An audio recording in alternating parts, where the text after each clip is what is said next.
What is happening, friends? Welcome back to another video. Will here, San Juan based flight attendant. Hope you guys are doing wonderful.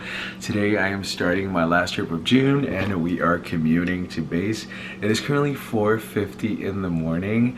My report time is not until 2:14 p.m. this afternoon, but this is the only flight out of Orlando this morning that will get me to San Juan before my report time that has open seats. Everything else has just a couple of seats and at least 10 people on the standby list, and I am the very last. So we're just gonna have to do what we have to do. This flight boards in 34 minutes, so I already finished packing my lunchbox and I also have all my things over here. I just have to get in the car and head over to the airport and see how today goes. Today is such a long day, but I'm gonna tell you all about it when we get to San Juan, so let's go.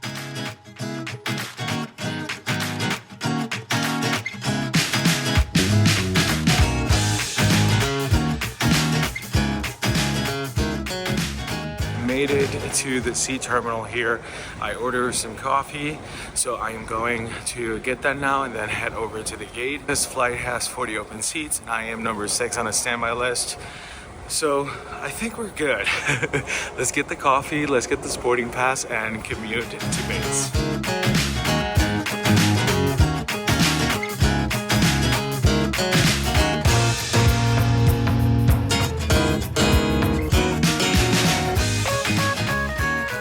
Update, it is currently 6:42. We are still here. They have a maintenance issue with the fuel panel, so we're working on that. New departure is estimated 6:50.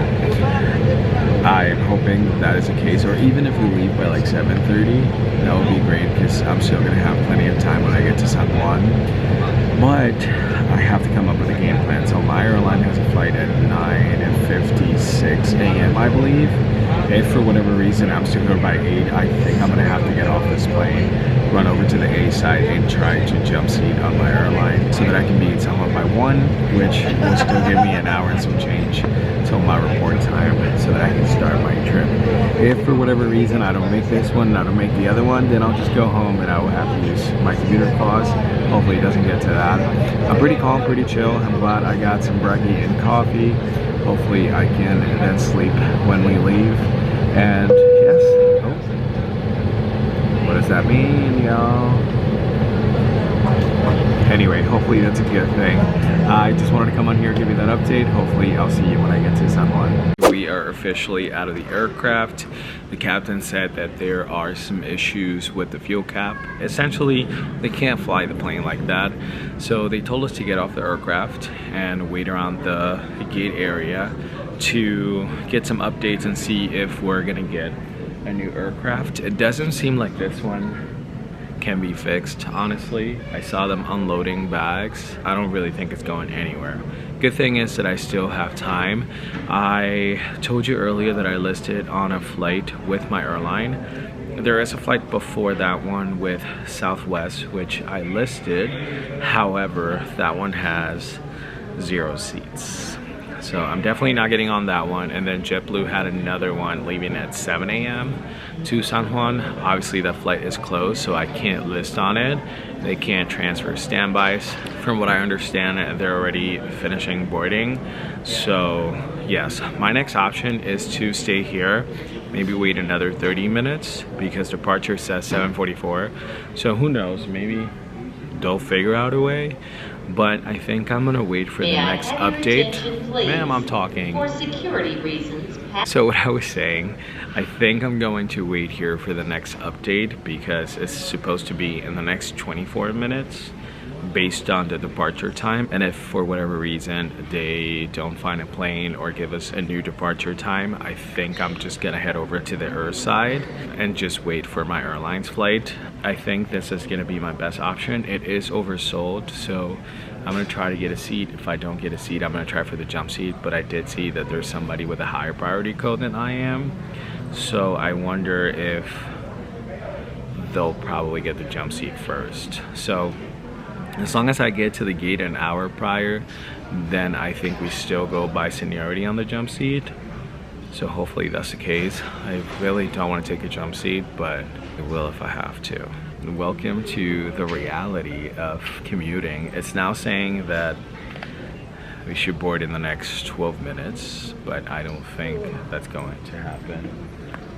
While I'm here, I was waiting to get my bags and I heard people on the plane being super upset, which I get because they probably have plans, they probably have rental reservations and all these other things. But the truth is that it's not the crew member's fault. I heard somebody saying like, oh, I'm gonna argue with the flight attendants to see if like we get a meal voucher or whatever, and I'm like, calm down, we've only been here for 2 minutes. I always thought that I hear those things in my airline, but I guess that happens everywhere. Good morning for those customers on flight 2133 with service to San Juan. I do apologize for this inconvenience. The aircraft is out of service. We are waiting for a new aircraft. Once I have the information about gates of departure or aircraft, I'll make an announcement. If you have any questions, please feel free to see me here, gate number 242. I appreciate that so much. That's what I have for you guys at the moment. I am going to see you in a little bit with some more updates.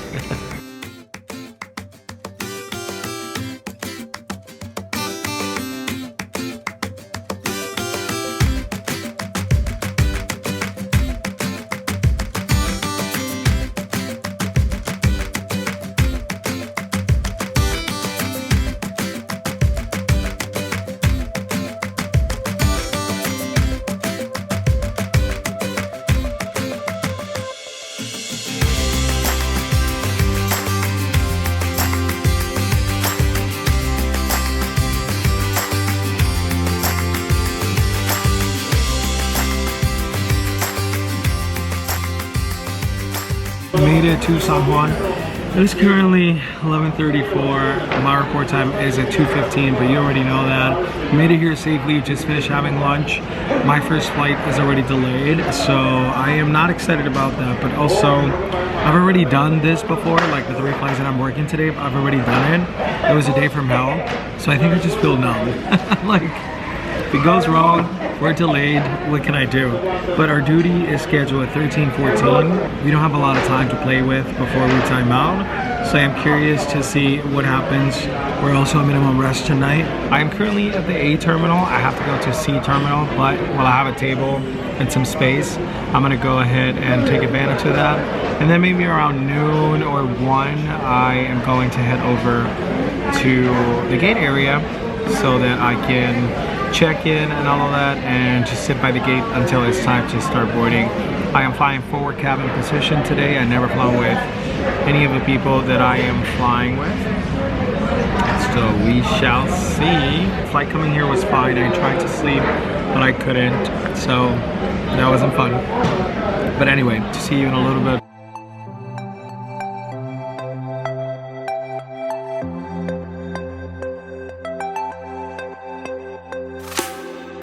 It's currently 1:25. I already checked in. I go to the gate at 2:15, which I feel like I've already showed you at least 10 times, but I was thinking that I don't think I told you how I ended up going on this other flight. So as I was sitting waiting for the new update as of, are we gonna get a new plane, are we gonna board, or what, I heard an announcement about another flight to San Juan boarding. I think the announcement said boarding all seats, all zones, or something like that. And I was like, wait, is this another flight? So I looked it up immediately on the system and I was able to list, but I couldn't check in. So I was able to list, but I couldn't check in because the flight was already boarding. So I made it to the gate and I talked to the gate agent and I was like, are you able to help me check in? And they were like, yes, we can help you. However, the flight is full, so I don't think you're gonna get on, but please don't go anywhere else just in case something happens and you end up making the flight. So it all came down to a family of 4. There were 3 open seats and they were like, no, if the 4 of us don't get on, then we don't want to go. And so they called me and I got on. By the time I was boarding this flight, they ended up finding another plane for the earlier flight that was now delayed until like 9:30, I believe. And so I was already boarding, so I was like, I'm not gonna go back. I ended up getting a window seat, which was fine. I tried to sleep on the flight, but I couldn't. You know, sometimes I really wonder why people think that talking about politics and religion in public spaces is a good idea. So somebody sitting next to me tried to talk about politics and I was like, let me put my earbuds in. But yes guys, now I'm here just waiting until it's time to go over to my gate. I am so happy that I made this last commute because, yeah, and I don't think I told you, but this trip actually has a deadhead. So tomorrow I work 2 flights and I'm supposed to lay over in Orlando, and then the next day I deadhead to San Juan. So I ended up deviating, which other airlines call it, I think, is waving a deadhead or something like that. We call it deviate. So I called scheduling yesterday and I was able to deviate. But anyway, guys, wanted to come on here, give you those updates. I'm gonna see you sometime throughout the day or when we get to San Diego tonight.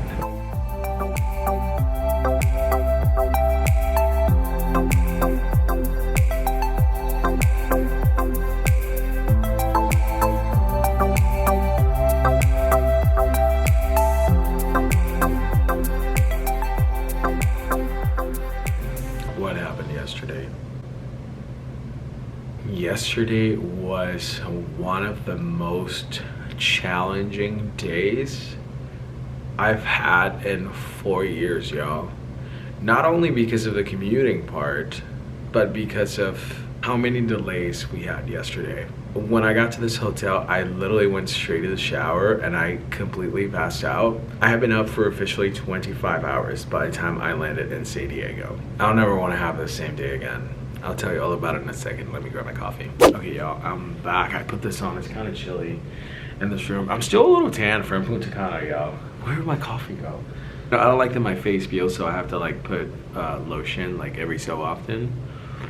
So yesterday, our duty ended up being 14 hours and 26 minutes. Yesterday started off by our inbound aircraft that was coming from Atlanta. It was delayed. From what I hear, Atlanta has been a mess this past weekend. I guess they're still trying to recover. Multiple cancellations, multiple delays with multiple airlines. In the aviation world, it's a snowball effect. And so sometimes it's kind of hard to get out of that. Our aircraft gets there. We have to wait, obviously, for everybody to deplane, and then I have to clean the aircraft and do all these procedures or whatever. And so obviously that took a long time. We also had multiple bags. Now we have free bags, so our overhead bins are full all the time. We have to check bags prior to start boarding. Anyway, a whole thing. So we ended up leaving San Juan maybe an hour and some change later than we were supposed to. Our flight time ended up being 3 hours and 17 minutes. And when we touched down in Atlanta, that's where everything happened. So obviously you know that you have to taxi for days because Atlanta is huge. And then our gate was occupied. We were trying to get a different gate, but there was another aircraft that was already landing that was going to that gate. They needed to tow the aircraft that was at our gate. And so then they needed an escort so that they can marshal the plane out.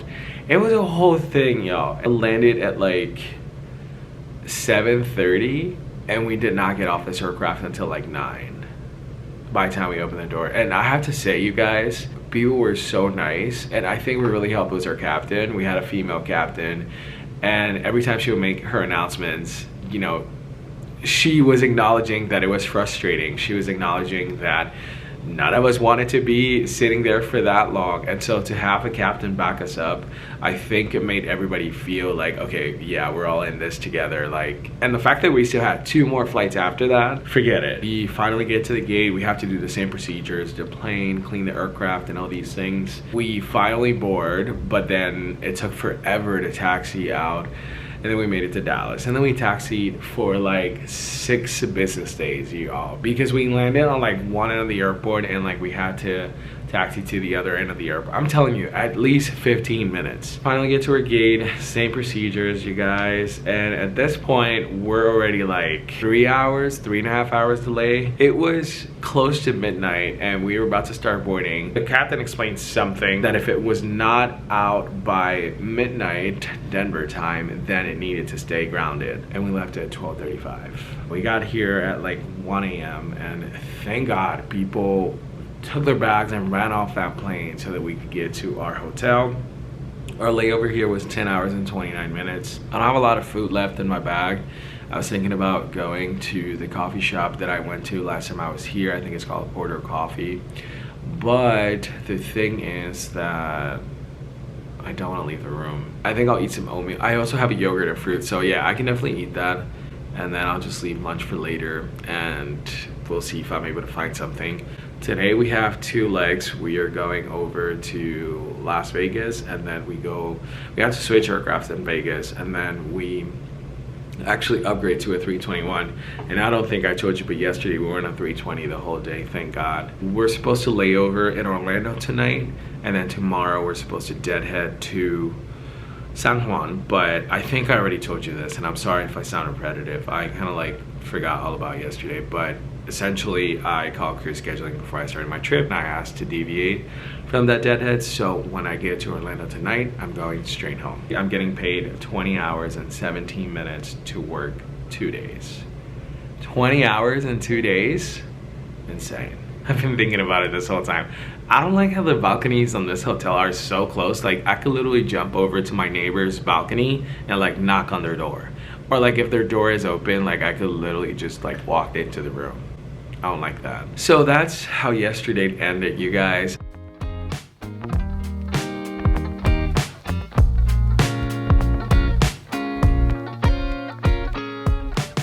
What is happening, you guys? Welcome to a couple days later after I finished my trip. When I got home to Orlando, all I wanted to do was just rot in bed for at least 2 business days. And that's exactly what I did. Today's Wednesday. I got back from my trip. Wait, what?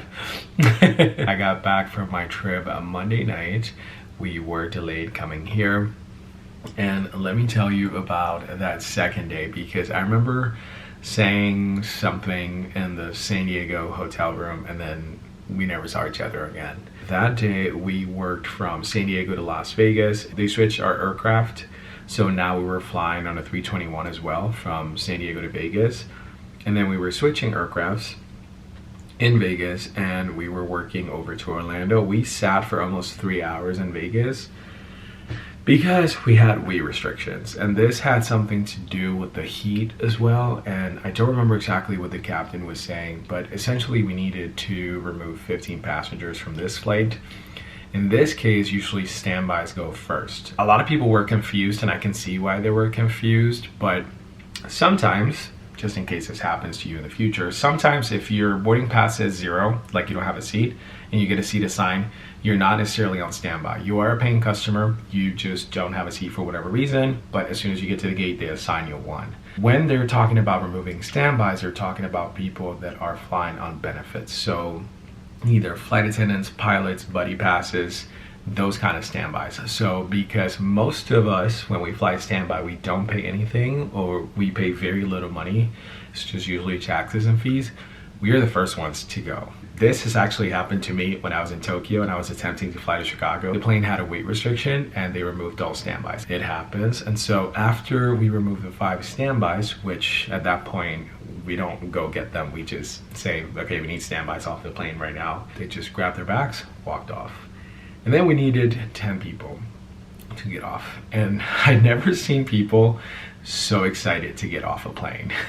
We were offering $1,000 in travel credit, and we had at least 35 people trying to get off this plane. And we're like, oh my God, we only need 10. Even though it was stressful, it was hot, you know, we all wanted to get out of there. It wasn't a bad situation. Like, nobody was upset, nobody was, you know, trying to argue. Some people did ask very early on, you know, what compensation, and we're like it's too early, like we don't know, like and usually like us flight attendants, like we don't know anything about that. So at first people were like, okay, like when are you guys gonna tell us how much we're getting? And I was like, I don't know. So then when they made the announcement, people were like, yes, me, and they were like grabbing their bags. The first 10 people that got to the front where all their belongings were the 10 people that got off, and then they got assigned a different flight. And I don't know, I think they got hotels and all that. I haven't done travel credit for an airline in so long, you guys. So I don't know how it works these days. But all I can tell you is that after that, we were able to close the door, push back, and be on our way. This flight was full, this flight was busy. We were working the whole time. And then when I got to Orlando, I almost cried. I didn't, guys. I'm just being dramatic for no reason. But I was so excited to come home. And I said goodbye to my crew that were laying over here and deadheading back to base yesterday. I'm off for the next couple of days. I was thinking about working at Orlando, but I don't think I'm gonna do that. I'm just gonna enjoy my time off low-key I'm tempted because if I pick up something on the 4th of July, it's 200%, so I'm getting double time. And that would be nice. It'll be nice to get, you know, a couple $100 for a turn here and there, but no, I think I'm just gonna keep my peace, my quietness, and enjoy this time, and I'll go back to work until next week. So I'll just be here organizing my apartment. I think I need this time to just relax and not do much, take care of things here at the new place. I still need to unpack some things and just kind of like find my new routine here. So I think I need to do that, and that's what I'm going to do. It's time to say goodbye now, guys. So if you did enjoy the adventure, go ahead and smash that like button. Again, don't forget to subscribe, and I'm going to see you next week for another adventure. Take care.